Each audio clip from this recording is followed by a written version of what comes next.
Promise ko talaga ngayong araw, hindi ako magabanggit ng kape dyan. Paano ba naman kasi?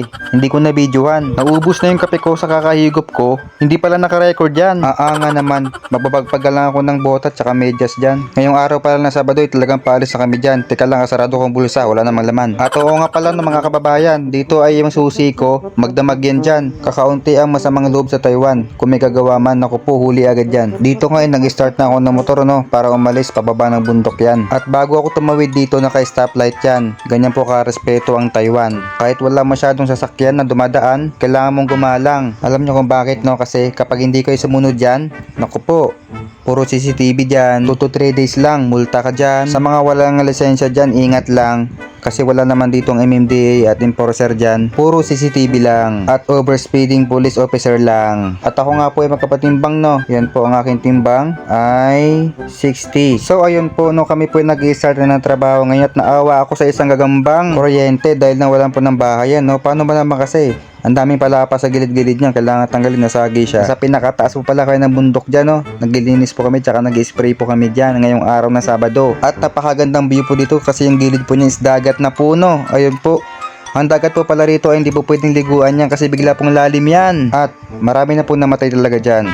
Totoo po yan. At ngayong araw nga na Sabado no, ang trabaho ko po dito ay tagahila po ng hose yan. At ang aking kaibigan po no is driver yan. At dito nga po sa gilid-gilid ng bundok ay bangin po yan. Napakalalim po niyan. Naku po, kita mo si San Pedro pangalaglag ka dyan. Ay sarap lang pagmasdan ng tanawin na yan. At sabay na ubusan ng tubig yan. Pababa po kami ng bundok dyan. So ayun po no, kami po nag-refill ng tubig dahil naubusan po ng laman.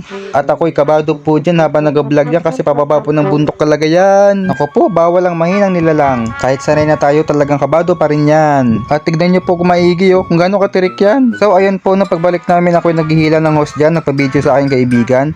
At ako nauuhaw dyan. Naku po, diskarte po yan. Shee! Diyan palalagyanan ng tubig niyan. At kami pauwi na dyan no, ang ganda po ng tanawin yan.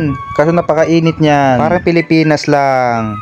So ayun po no mga kababayan, kami pauwi na ng amo ko at sa ibang ibayo kami dumaan. Kaso walang helmet yan. At nung nasa highway na, sinuot na yan. Mautak yan. Ngayong hapon nga no, talaga nang pabili ako ng kaping malamig dyan, Mr. Brown. Ang oras po ngayon alas 2 po no, nakatulog po ako ng halos 1 oras. At dito sabay inutusan po ako no, na umakyat ng 2 puno. At syempre dapat kompleto at kargado yan. At bago akyatin yan, naka-remembrance yan. At dito nga po naglalakad na ang nilalang. Akala mo professional yan, pero wala pa yan sa kalingkingan ng aking kaibigan. At dito nga po no, inakit ko na ang unang puno ng aking napagdiskatahan. At ang utos ng amo, kailangan yung buko na sa kabilang gilid ng kalsada yan para hindi nababuhatin na malayo, tsaka mas madaling linisan. At dito nga po sinimulan ko na pagduyan-duyan at nung sa timing niya, sabay lapag dyan. Per timing po yan, kailangan po kapit ng kapit din po yung clam niya. At ang buko, bawal mabasag yan, kailangan maingat ka dyan. So ayun po no mga kababayan, ako po ay pababa na diyan, sabay akyat po ulit yan. Naka-encounter ka na ba ng pukyutan?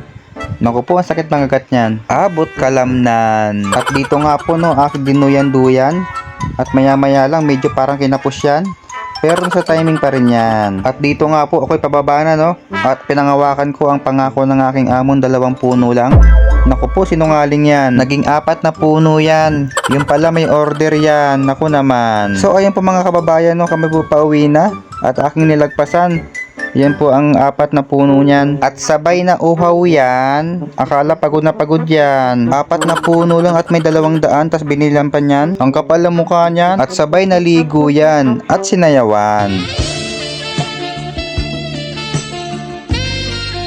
Sabay spray ng deodorant yan para di mangamoy yan. At ngayong gabi nga na Sabado, tayo kakain na po no, isdang nilunod sa sabaw. Tsaka po yan mga gulay-gulay po no. Hindi ko alam kung anong klaseng isda ito pero masarap din po no, maluya. So ayun po no mga kababayan, maraming salamat po. Magandang gabi po, kain po tayo.